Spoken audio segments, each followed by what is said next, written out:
सिऊड sector 48च्या उद्यान घोटाळ्यामध्ये आपण आज चौथा विषय घेऊन आलेलो की झाड घोटाळा।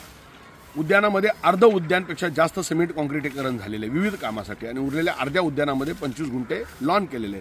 तर त्या उरलेल्या क्षेत्रामध्ये आपल्या महानगरपालिकेने आणि आपल्या प्रतिनिधींनी विक्रम केलेला आहे। त्या तेवढ्या जागेमध्ये 5610 छोटी मोठी झाडं लावण्याचा प्रयत्न केलेला आहे किंवा तो विक्रम केलेला आहे। आता ह्याच्यात भ्रष्टाचार कसा झाला तुम्हाला सांगतो।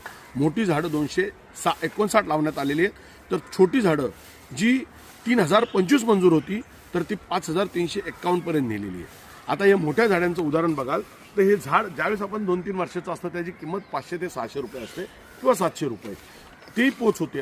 त्या झाडाची किंमत 3500-4000 रुपये लावलेली आहे। आणि सर्वात महत्त्वाचं झाडांमध्ये 2 झाडांचं अंतर कमीत कमी 6 मीटरचं लागतं। ते 2-2, 3-3, 2-2, 3-3 मीटरवर अंतर लावलेलं आहे। वर बघाल तर झाडांच्या फांद्या सडलेल्या आहेत किंवा जळत चाललेली झाडं, कारण की जर त्याला ऊन मिळालंच नाही तर झाड वाढू शकत नाही।